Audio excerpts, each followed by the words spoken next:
Never let your title dictate your leadership. You can lead from the back. You can lead from the side of the table, whether you're at the head of the table or you're at the front of the line. Whether you're asking questions or answering questions. That's exactly right. You have to be meticulous about your relationships. That is the through line of my career. Well, you have to be authentic. You should never ask anybody to invest in something you wouldn't invest in yourself. You should never raise money for anything that you wouldn't make a contribution to yourself. I really believe that. There are people who can do it. I happen to not be one of them. Hi, everyone, and welcome to the Jewish Professionals Podcast, the JP Podcast. I'm Hillel Bainash. And I'm Benjamin Winters. And we're students at Yeshiva University, just looking for some advice. Our aim is to bring to you Jewish professionals from every industry to learn from their successes and failures, how they grew in their career and Jewish identity, and made a Kiddush Hashem along the way. We hope you can apply what you learned through the lessons to your own life as they pass the torch to us, the next generation. We can't wait to go along this journey with you. This is the Jewish Professionals Podcast. Woo!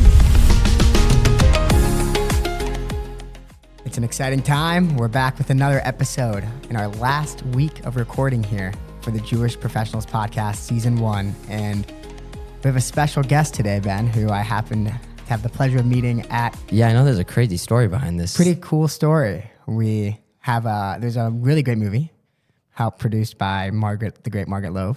And it's called Rebound, actually, about the Yeshiva University's basketball team, our basketball team taking a trip to Israel during the war to help give back, help for people suffering. And I had the pleasure of meeting Sarah Danzig at the event, and she graced us with a few minutes of her time. And Ben, why don't you tell us a little bit about her career? Yeah, of course. I just want to say I really like the name of that documentary, and it was really cool. I've seen snippets, and I was actually in Israel when you guys were there.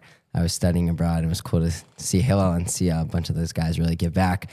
But anyway, our guest today is Sarah Danzig. She spent some time at Cornell where she went to college. She then entered the business world. She was at a couple of groups. She was at Deutsche Bank and Citigroup, and then transitioned a little bit with some other finance roles into the philanthropy world, and is now starting her own nonprofit management and philanthropic firm called Team 74. Is that right? Yes, it is. Where did the 74 come from? Why 74? When my parents first got divorced, my dad lived a few blocks from my mom, and he lived at 74 Van Cortlandt Park South. And whenever my dad and my sister and I are together, we always take a picture and we label it Team 74. So this has been our tradition for many, many years now. And so when I decided to start my own company, I named it Team 74. And I always say that my dad was the original girl dad before it was a thing. Wow. So it's a really personal story. It is. For a personal farm. Yeah, can you take us back to the personal 74, I guess? What was the address again, one more time? 74 Van Cortlandt Park. Yeah, so can you take us to 74 Van Cortlandt Park? And growing up just in New York. And Sure. what it was like. Well, I was born in 1978 and grew up in the 80s. When my parents got divorced, there were not a lot of dads who had their kids. I could even cry talking about it. There were not a lot of dads who had their kids 50% of the time. But my dad did. And as I said, he was the original girl dad. He raised us exactly the way he would have raised sons. And we spent a lot of time together when my dad worked a lot, obviously. When my parents first got divorced and, he decided that he was going to raise us half the time.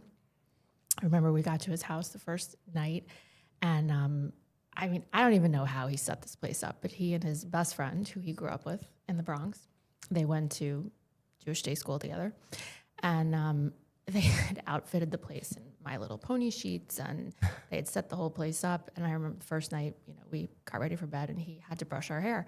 And I don't think he'd ever brushed our hair before. Somehow he did it, and we made a life for ourselves, and he made a life for us. And that was the beginning of 74 Van Cortlandt Park South. And we had a wonderful growing up with my dad and my mom. And we lived near our grandparents, my dad's parents and my mom's parents. We lived in a predominantly Jewish neighborhood, very multi-generational. We grew up around a lot of immigrants, actually. First generation. My dad was first generation. My mom was second generation. And we were very fortunate, I think, to actually grow up around a lot of survivors, which my sister and I sort of never really talked about or realized until October 7th. And it was a very formative part of our childhood. Our grandmother came from Lithuania. She and her sister were part of a much larger family. They were the only two surviving members. Wow. My grandmother was sent to New York. Her sister was sent to Israel. And they survived the pogroms in Lithuania. And so that was a big part of our story that we didn't really understand until we were much older. But we had a wonderful childhood, and our culture was very, very important. My dad was raised Orthodox. My mom was raised more cultural. So we kind of had the best of everything. And we had a wonderful, wonderful life growing up. Going back to 74 Van Cortlandt Park South, there was a lot of great memories there. My dad ended up getting remarried. I have a wonderful stepmother. They made a wonderful life for us together. I have a great stepsister. It's been a great time. And certainly New York in the 80s was a very, very, Right. very, very different place. Right. And New York is the place, like, just where it's the center of immigration, where everyone comes, and it's like people from every single culture, and especially back then. Yes, especially back then. And just this past weekend, actually, my family went to visit Ellis Island with my dad's group from our synagogue. And it was very interesting to think about just New York as a center for immigration, and a place where anyone, for most of New York's history, has been able to make a life for themselves. And my family certainly has made a wonderful life.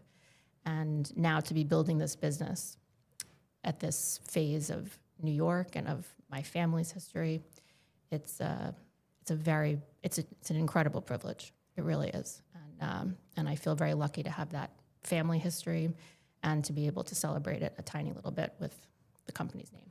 Could you talk a little bit about being younger and going through such a growing up older experience? I have to grow up at such a young age with your siblings. Like, what was that like, especially just balancing and trying to just figure out day to day? And how has that carried your relationship forward to where you guys are right now? You mean in terms of? Your siblings, right? Like in terms of that bond. Well, my sister and I were, we went through something when we were younger, certainly. It was, we didn't really talk about it. We just did it. And we were very lucky. We had our parents, and we had grandparents. Both sets of our grandparents lived a couple blocks away from us. And I think where we lived, I think this was true for a lot of the Bronx. It was certainly true in the part of the section of the Bronx where we lived. There were a lot of multi-generational families. I thought that was normal. I thought everybody lived within walking distance from their grandparents. It really wasn't until I went to college that I learned that most people didn't live within walking distance from their parents. I mean, and our whole family lived in New York, Queens, Brooklyn. My grandfather, my father's father, who came to America from Jerusalem, he was one of 5 brothers. I mean, I couldn't even tell you how many cousins my dad has. Right. And most of them lived in New York City. There was one branch of Danzig's that went to California. But most of them lived in New York City, Forest Hills, some in Park Slope, a lot in the Bronx.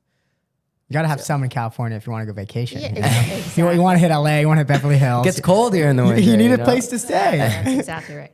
But I thought this was how everybody lived. This was news to me. So we were very lucky. Did your dad and your mom take education very seriously? And what was that Yes. process like getting into an Ivy League in Cornell? The Danzigs took education very seriously. It was sort of not a... Does that include Sarah? Yeah, yes. But it was not really a discussion. I mean, this was just in the DNA. Right. My dad got his master's degree at Cornell. His cousin also went to Cornell. My grandfather actually went to Columbia as a new immigrant to New York City. His brothers all went to either Columbia or I guess to City College. Education was very, very important. And as I said, sort of non-negotiable and really in our DNA from the beginning. And that was on my dad's side. My my mom's side, both my uncles had PhDs, and my grandmother on my mom's side actually also went to college, which was virtually unheard of for her generation. Right. So, I think it was just part of who we were and what we did, and I think it was also part of, sort of making it in America, and I think that there was a lot of that fire still in our family. All my cousins went to incredible schools, so I think it was really a question of working hard and just going to there was in my generation there was not like, what do you like? Where do you want to go? It was like, you go to the best school you get into. Right. That was Right. The optionality and like you being the almost customer when it comes to colleges did not exist. No, Yeah. that was not a thing. Well, what's so important today for university students and college students like ourselves is building those habits that will maintain throughout your life. Yes. So what are some of the ways and what are some of the habits that you built when you were at Cornell? I will say that I think the habits that took me through Cornell, I had when I got there. And I think that being self-sufficient was very, very important. I worry a little bit that your generation is learning for the first time to be self-sufficient when they get to undergrad. Yeah. Meaning you're saying they're coddled in high school. They don't work. Right. Right. Especially Ben. I am sure everyone at Yeshiva University works very hard. But sort of knowing how to organize yourselves on your own, I worry a little bit that my generation of parents is not doing the best job of letting you guys do that on your own. And I think that it's very, very hard to arrive at undergrad and learn that for the first time. Now, that said, if you are someone who's, in first or second year of undergrad and, sort of struggling with how to organize your time, how to organize your materials, that's something you got to get out in front of. And what I do know is working in education and also just being a parent in New York City, having a lot of friends whose kids are now at undergrad, there are a lot of resources. And whether you're at Yeshiva or another wonderful undergrad institution, 4-year or even 2-year, there are resources. But you have to take that first step. The only really fatal mistake you can make is not being willing to ask for help. And that is a mistake that you can't recover from. There is no shame in the game of asking for help. The shame is hiding from it, being embarrassed, sort of worrying about what other people think. There are incredible resources at all of these schools to help you get organized, to help you learn better habits. All of you have advisors. All of you have different resources within your programs. A lot of schools have, whether they're called learning centers or resource centers or, whatever they are, but you have to ask for help. And I think that that's something that maybe didn't exist as much when I was in undergrad that has really flourished now. And I cannot say enough how important it is for any of you who, feel a little unsure, or maybe you do feel sure and you want to bump up your grade from an A- to an A. There are resources for everybody, but you have to be willing to ask for help. Right. Getting over that hump. Both those are great advice. That me and Ben talk a lot about time management and just deciding where to dedicate your time to, because obviously time is so limited, and especially in New York City, and there's so much to do here, and you want to also experience things like. Sure. It's a tough balance. Yeah, I know the concept, the time value of money, but I think, is this a real concept, the time value of time, that, or maybe just we've coined that term, just how important? I think it's a JPP, the first ever Jewish Professionals podcast. So term. we might patent that term. But as you were saying, as you were going through Cornell, and you, I guess after you entered the finance world, did you know that going in? And then you mentioned kids needing to ask for help in terms of everything in college and going to the resources. A lot of times at this age, people don't know what they want to do, and it comes to their career, and they ask, but they still don't know. And in them, does it take a couple years of experience to get out, or did you know right away in Cornell you wanted to go into the finance world? So I was coming of age, as they say, in a very particular time in America. And in some ways I was very lucky. It was the late 90s. The economy was on steroids. Yeah. I went to college. I thought I wanted to go to law school. I started working. I had amazing internships, and I was making money. And I was like, what else would I do? Right. Why go back to school? And everyone was getting a job on Wall Street. Everyone. There was sort of, it was silly not to. So that's what I did. And I had my job by winter break of senior year. The first Danzig on Wall Street? I think I probably was. That's an accolade. Yeah. My family's very cerebral. They're very intellectual. They're very artistic. They're very, Right. it was, it's not exactly a bunch of schleppers, but, Right. I was the first one to sit on a trading desk. And again, it was just, path of least resistance. What else are you going to do? Mm-hmm. And it was great. It was a wonderful, wonderful chapter of my life. And I learned so much. It was great. Yeah, that's super interesting. Right, And taking those, sometimes the opportunities just like you got to be able to hit them when they throw a meatball over the middle of the plate. Yeah. throw a You know, meatball? Is that It's, what- it's a term in baseball. You throw a meatball over the plate, you hit a home run. I don't know about that. I knew what you meant. Sometimes the easiest answer is the right one. Right, it's just right in front of your face. Yeah. It's just right in front of your face. You don't have to overcomplicate it. What was that experience like in Wall Street? Especially at the time when it's like It's boom. Business it's booming. is booming. Business is booming. So it was booming, and it, very quickly wasn't because the tech crash was coming, Right. and then it was 9/11. So it was a complicated time, but it was great. I always say those years at Deutsche Bank were the greatest finishing school I could have possibly asked for. Why is that? It was, I don't know if this is so true now for you guys, but there was a period of time where, a lot of young people, they thought they wanted to go straight to work for a smaller hedge fund, or they wanted to go straight to VC or, startup or whatever. Mm-hmm. Working in one of these bigger banks or, just a bigger company gives you an opportunity to see everything and to really learn what a well-run machine looks like, particularly a place like Deutsche Bank. That's an international firm, very complex regulatory environment. Every department has to sort of work together. It was an experience that could not be replicated in school. And I have friends and colleagues to this day from that period of my life. And there were opportunities for me to do different things. And I was a person who was, I made the joke, I don't know if had we turned on the recording yet, no job too big, no job too small. Mm-hmm. I always sort of believed that instinctively, and that was always kind of how I operated. And I think that helped me stand out during that time. And when you're in a place like that, it does help you stand out because there's so many people, and it can be kind of hard to get a little bit of a competitive advantage, and some people can maybe be a little highfalutin. Did you have, sorry to interject, but did you have a welcome to corporate America moment at Deutsche Bank that stands out? I do remember, it was so long ago.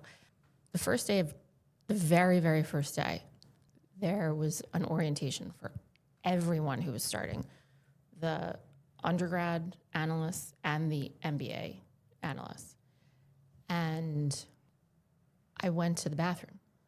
There was no line for the women's room, and there was a line around the corner for the men's room. Mm-hmm. And it was the first time in my life where that had ever happened. Now, this was, 150 years ago, because that's how old I am. So I'm sure that this dynamic has changed. However, there were very few women, Right. and that was a shock to me. That was I'm up against all odds, or I have to prove it moment, or just this is the reality. I never thought like that. It was not something I thought about. It goes back to the first story I told about, my dad raising his daughters the same way he would have raised his sons. It's just, it wasn't how I ever lived or how I ever thought, but it certainly caught my attention. That's something we talk about a lot, is kind of what you mentioned, no job too big, no job too small, is talk about it with our basketball team a lot, is humble confidence. Where you have to be humble enough to do anything. You're not too great doing anything, but you also have to be confident in what you do to be successful. But I wanted to also ask, what exactly is like sales and trading, and why did you choose that in particular out of all the jobs in finance, and what kind of lessons did it teach you? Well, again, I mean, that period of time that kind of chose me. It was very fast paced, and I liked that. I wasn't like, the investment banking track didn't interest me as much. I wasn't so into like the months long deal flow. Right. I liked the pace of it. I enjoyed it. But then I moved over to asset management, and and that was kind of it was a little bit of a different vibe and a little bit of a different pace. How so? It wasn't on a desk anymore, so that was it was definitely different. But I helped build a business, and that was a lot of fun, and it was very interesting. And it was Deutsche Bank bought another business, an investment firm, and I helped sort of integrate it into the larger business. And again, I mean, I learned a lot. So that was a great experience, and that helped propel me into the hedge fund work, actually, because we were doing more capital formation type of work, and that helped get me into more of the investor relations side of things. So it was all, each of these experiences kind of built on each other. Yeah. So it was great. And the investors relations role, so comparatively to like a trading role where you're on the desk, checking the numbers all day, waiting for the market to open, waiting for it to close, it's much more face-to-face, people-based. Yes, much more. I think, now that I'm at this phase of my career, the thing that I think people don't realize is it's all relationship. And Every career. I mean, maybe, I don't know, maybe not if you're a molecular biologist, but even that, because you're applying for grants, you're dealing with, other people in your department. You have to be meticulous about your relationships. And that is the through line of my career. And it was why it was so easy for me to transition from this world of finance to the nonprofit world, because what I was doing was building relationships. And then I was building relationships, but it was to advance nonprofits. It's really the same skill set. I mean, yes, you're talking about different things. And I certainly had to reground myself in different content.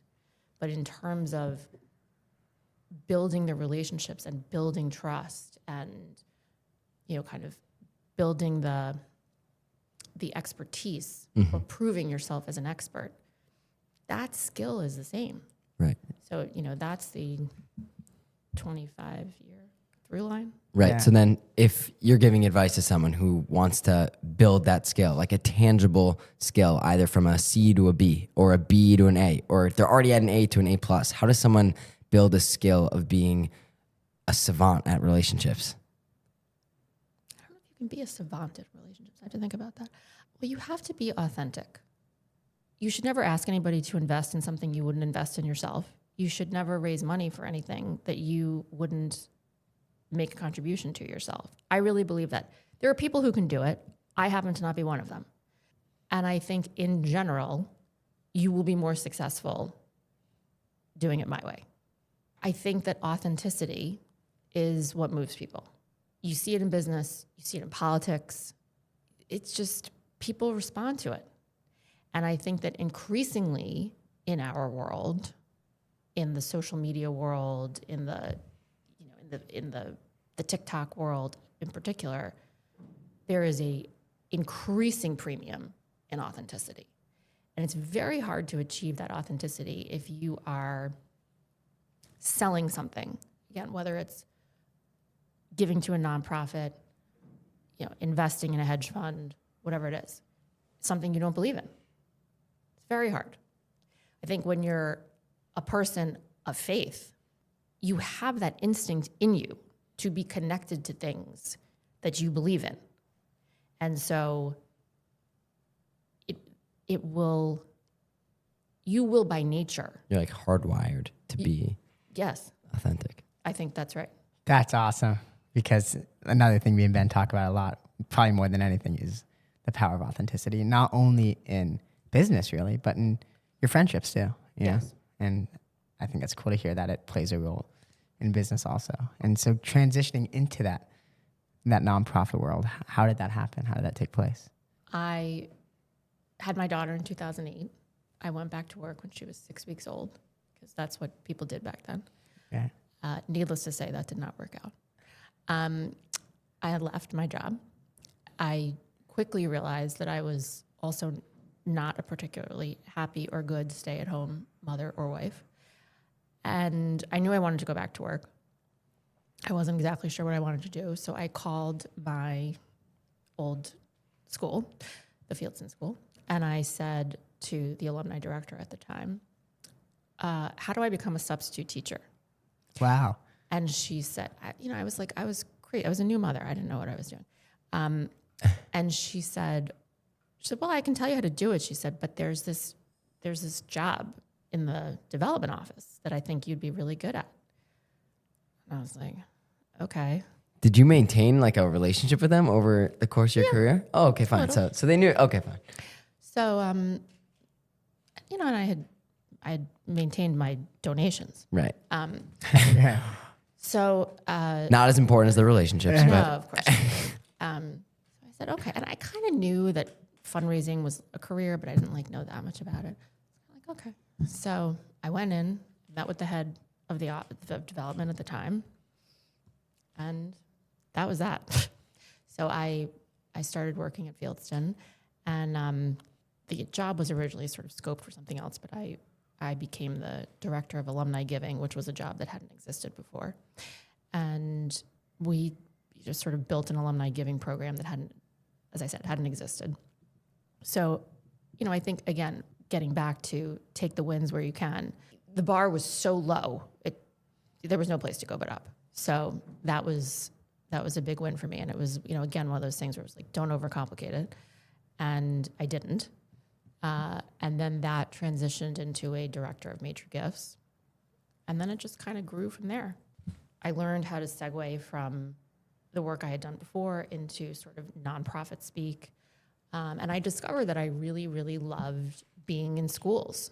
I got an incredible amount of satisfaction in my love for kind of being in and around this intellectual environment with this, what was business development and now this nonprofit development. And it was another, great chapter of my professional life and my personal life, because I was so happy in my work. And of course I had this wonderful baby. Yeah. So it was a really great time. And I learned so much and have gotten to do wonderful, wonderful things since then. Yeah. Can you speak about that a little bit, about being a woman in the workplace and understanding what you want? You understood that you didn't want to be a stay-at-home mom. You wanted to work, and what it takes to balance putting in those hours with raising a child. and then also, yeah, I think over time how it's changed or also stayed the same, or some of the like similarities and differences over time. Well, I'll preface this by saying this is something that I really believe is different for everybody. And what is right for me is only right for me. So I am not one of these people who thinks that I have, the recipe for bread. I knew that I was the type of mother who wanted to be able to take my daughter to all of her doctor's appointments and, never miss a reading day or, whatever it was. And so I needed something that was going to give me that flexibility. And this has been a wonderful career to be able to do that. Her dad traveled a lot for work, and, it was really going to be my job to be the one who did the doctor's appointments and did the guest readers and did the field trips and that sort of thing. So I've been very, very fortunate to have this life. I have also enjoyed being able to, share that with her, to be able to do something that is fulfilling, but again, also sort of be with her a lot. So that's been great. And there's also now that I'm at the tail end of it, she's about to be a senior in high school. I'm thinking about what it will be like when, there are no more field trips. Empty nester. Yeah. Yeah. My mom is also becoming an empty nester this year. My youngest brother, he's also a senior. It's quite a thing. You can always move back home, move in with the ants. That's what my mom says every single time. She's like, you sure don't want to transfer to a school in closer to home? I'm from DC. You sure don't want to look at maybe Georgetown or something? I mean, I have to get in. Maryland Community College then. Maybe she wants to move here. Oh, could be. Oh. Could be. The Heights. It could be. Bennett Avenue. Bennett Avenue. Exactly. It's pretty nice. Exactly. Well, I want to ask kind of about philanthropy. And I don't know, I think maybe I heard you say this, that fundraising is a sacred act. Can you speak about what it means to be working with purpose, choosing kind of mission over money kind of thing? Sure. I will say I think a lot of people work with purpose, whether you work for a nonprofit or you're someone who, works in a for-profit environment and gives very generously. So I don't like to put a value judgment on that. I have felt for a long time, I had felt for a very, very long time, that working in the pre-K through 12 world was a way for me to contribute in my unique way to our city and to the world. And I found that mostly very gratifying. Since October 7th, it was starting before then, but really since October 7th, I have felt like that is maybe not the highest and best use of my time. And so I really started to feel very pulled to other organizations, other uses of my time. And I think that, because I have made the last 15 years of my life in service of nonprofits, it led me to this time when I thought that, I needed to kind of go out on my own and figure out what organizations I should devote my time to so that I could support our community more directly. And I feel like this is sort of the third chapter of my professional life. But I feel like the first two chapters kind of laid the groundwork for the time at Deutsche Bank really sort of gave me the foundational skills. The time and education gave me the language and the facility to really understand how the best nonprofits work. And now this chapter is really about what do I want to do to give back for the rest of my professional life? Where is my heart? Where is my soul? Where is my purpose? And I hope that I have some real skill and expertise to do some good. Yeah, that's it. And what is your process of, what do you exactly look into when you're looking into an organization to see, is this something worth dedicating your time towards? I look at three things. I look at, do they have, I don't love the term secret sauce, but that's really kind of what it is. Mm-hmm. There are, frankly, a lot of organizations that do the same thing, effectively do the same thing. And so is there something unique? Is there something like, why A versus B? Is that usually like a process or like the management, or is it a specific goal? Or no, it's actually usually the mission. The mission. Yeah. And then are they actually executing the mission? Are they really trying to do something that's differentiated? Okay, one, secret sauce. Yeah. And then two is, are they willing to be self-reflective and ask hard questions? Because usually when they're bringing me in, it's for some problem, and I don't mean a negative problem, but a question that they're asking about fundraising or governance. So it's usually good they're asking the question, but do they actually want to do the work? So they'll come to you and say, we're having trouble raising money. Can you help us? Or We're not even trouble, but like we need to raise money for whatever. Okay. And, nonprofits always need to raise money. Second time that's happened, Ben. Uh-oh. We'll edit that out, don't worry. It's his consulting calls. Yeah, if you're a consultant out there, Ben's looking. Team 74, hopefully they're hiring interns. Do they? Well, one never knows. If I have a meeting tomorrow, we might need an intern. Ooh. So, I don't really want to do projects. I don't want to be one of these consultants that does a project or creates a plan that just sits on somebody's shelf. Part of my business is also philanthropic advising. So I also sort of have that lens of the donor. And I never want a donor to see, oh, this organization spent whatever on consultants. Okay, well, what'd you get for it? And then the executive director has to say, well, we got these recommendations and Oh my gosh. they're over there. Right. Like, I don't want my name on those on the shelf You just become the recommendations. scapegoat. Exactly. So that's important to me. Are they serious about making change? And then the third is, I do look at sort of where they are on their balance sheet. I think there's usually these organizations are kind of in one of three buckets. They're so well endowed, they're so well financed, they don't need me, which is great. Other end of the spectrum is they're in such bad shape, they can't even pay me. And then there's sort of this middle bucket where they need to grow. Maybe they have some annual needs, but they really need to think strategically. And I think that's where I can be the most effective. Mm-hmm. And so I kind of do a little back of the envelope assessment of their finances, really. Got it. So what we're trying to do, we got number 1, we got secret sauce. Yeah. Number 2 is reflective, hard questions, asking those questions. And number 3, where they are on the balance sheet. Exactly. So when you interact with, I know you're very into education, but when you interact with high schoolers, maybe even college kids that do want to go into the nonprofit world, do you recommend them taking the path of getting real work experience and then transitioning in? Yes. Or yes? Yes. Period. Absolutely. Don't just jump straight in. Why not?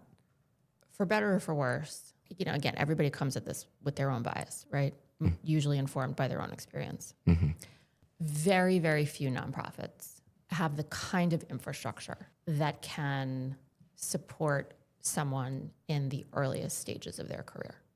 Now, again, this is a very generalized, broad statement.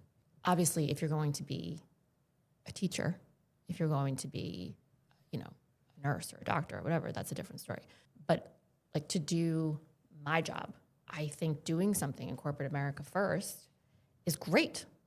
There's no place better to learn. Foundational skills, relationships, Absolutely. fast pacing, right? Systems, best practices.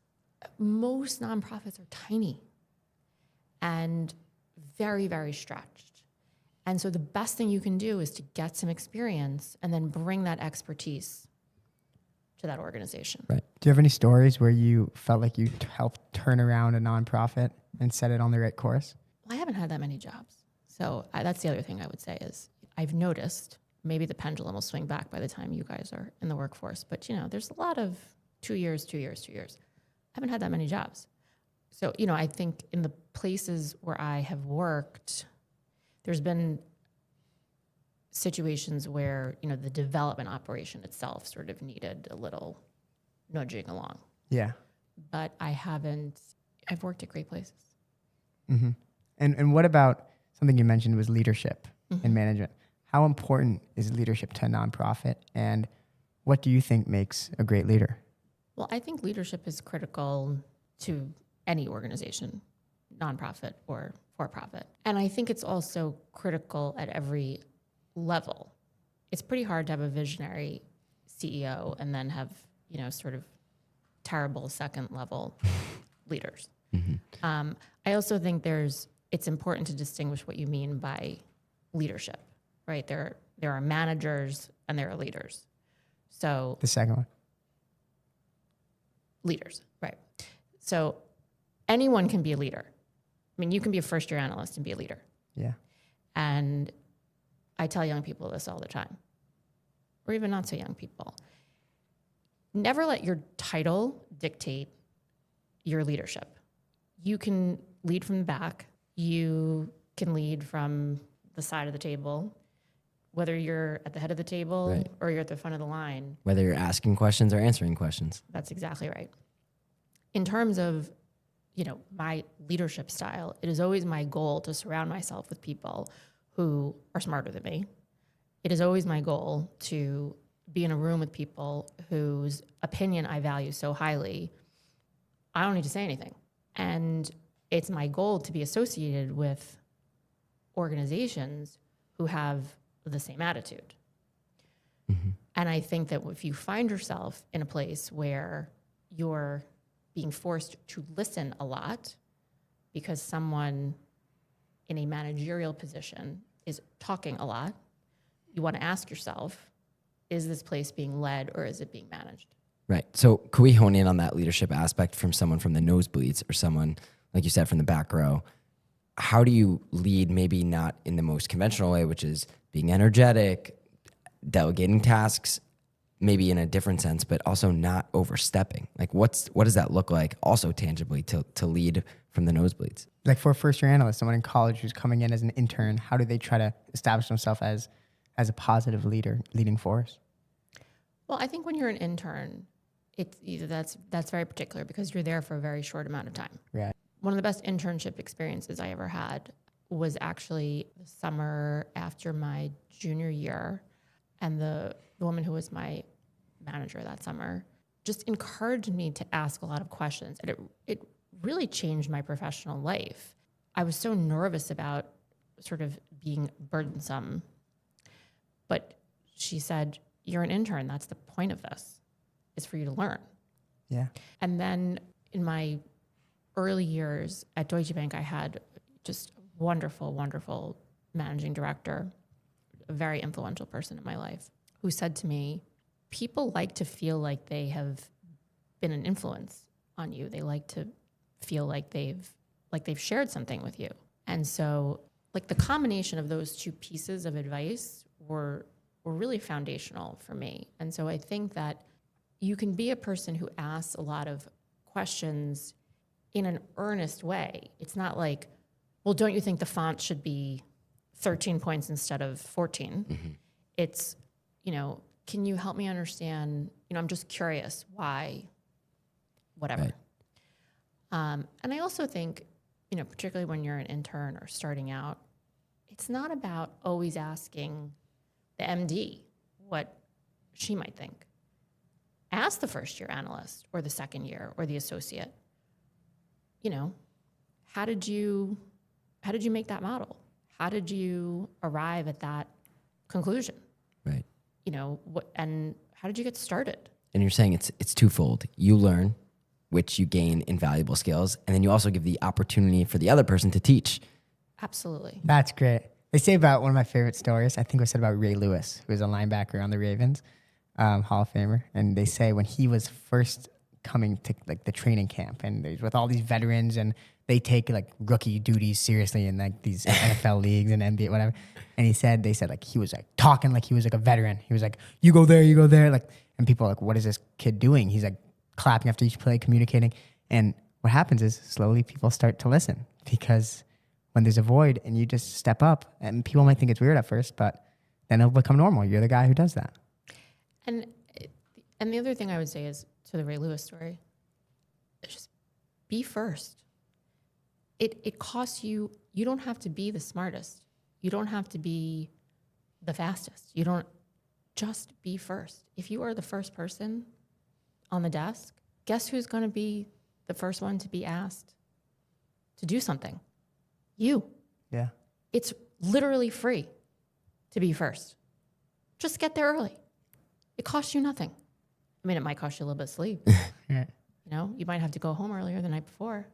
But these are the little things that will absolutely make a difference in your life. And they're the things that you can't make up for. Maybe you're not the 4.0 or the 4.3 or whatever astronomical GPA. There's 4.3? Some places have At Cornell, maybe. some places have, A+ or whatever. Oh my gosh. But anyone can show up for work early. Right. When you, and he'll touch on this when he mentioned mission over money, and you said that, you can have mission really wherever you are. A lot of people look to the nonprofit world and this world because they feel like every single day they're going to be amped up to go to work because they know how much the mission is tangible. Could you speak to maybe some of those lows when you don't feel that and you're working through a grindy day, how you sort of get through it and how you can continue to move the boat along? Yes, there are plenty of those days. I think one of the wonderful, wonderful things about my work is, you can always go see a program. So when I was working at Fieldston, when I would, sort of be frustrated or whatever, which happens everywhere, I would just go visit a classroom, or I would go to the library. And it's very easy to get regrounded in doing what you're doing. And I would tell, people on my staff that also, somebody would be cranky and kicking around. I would just go up to recess, volunteer in the lunchroom. The best way to change your mood is to change your activity. But it's built in. I mean, first of all, volunteering for lunch duty gets you incredible points with your colleagues, and best mood elevator. And it's, again, free. Yeah, Right. that's awesome. Just finding the things that will reground you. And also something I think we talked about before, maybe in a different episode, is that how giving back is really, you're getting almost more than you give. Always. Right. Yeah. Sort of transitioning to the end, we like to ask all our guests this question. And you have been in many different fields, but specifically within the nonprofit field, what's a skill or experience? I know you mentioned relationships that you think applies, different than relationships, that you think applies to every other industry, doctor, lawyer, something that you've picked up on that is crucial in nonprofit world that is needed for every other profession. Well, I still say the relationship management is So one B. 1B.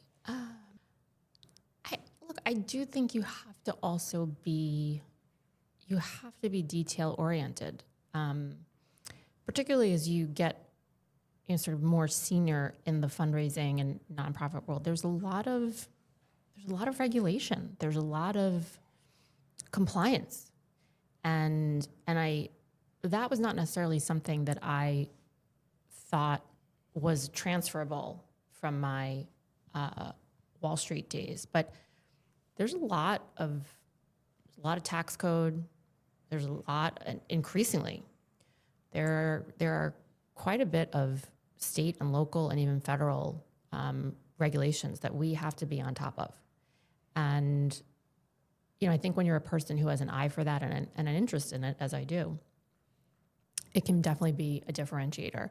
And I can't really think of an industry where that is not true. And so, to be a person who is meticulous and fastidious about staying expert in your field, maybe you're not a lawyer who has to take CLE credits, with some regularity, but make your, sort of take it on yourself to, whether, you get up 15 minutes early every day and read your industry's periodical or whatever it is, but stay on top of your industry, and understand what new regulations, what subcommittee in Congress. It sounds insane, but it's true. I mean, I just was on a call last week with an industry group talking about something that's going through Congress right now that could have major impact on nonprofits, and I mentioned it to another industry colleague, and she's like, "What are you talking about?" I'm like, you really have to be on top of this stuff, but it's also how you distinguish yourself. That's awesome. And do you have any final takeaways, Sarah, as a Jewish professional in the workplace that you would want to leave our audience with? Well, I would just say, maybe this is obvious to your listening audience, but I did not want this to end without saying this. Please do not shy away from who you are and your values and what's important to you. As I started out by saying, because of how I was raised, it never occurred to me to do that. And it's been a tremendous heartbreak for me over the last, what are we at now, 19 months? Mm-hmm. Learning that a lot of people my age, I think in particular, hid their Jewishness in their professional lives. And I just hope that your generation never goes through that and really kind of leads with it, and understands the incredible value that our culture and our faith actually brings to whatever professional endeavors you may choose to pursue. we have thousands and thousands of years of incredible lessons and grounding and history that will help you to be successful. There is no reason to shy away from it.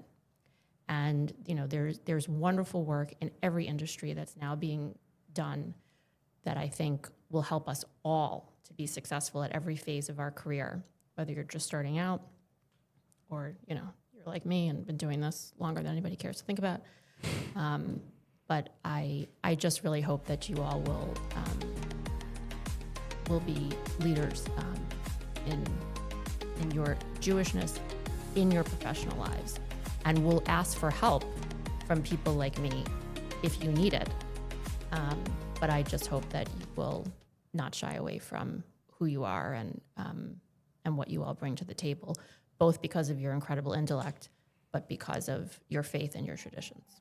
That's an awesome message. An incredible message, Sarah. Thank you so much. We'll definitely wrap with that. Thank you to Sarah for coming on today. We really appreciate it. Thank you to our listeners. Thank you to Josh. Thank you to JB. Thank you to Ashley. Thank you to everyone who helps put this podcast together. We really appreciate it. Remember, send us your feedback. You guys are the ones that drive this podcast. We'll catch you on the next one.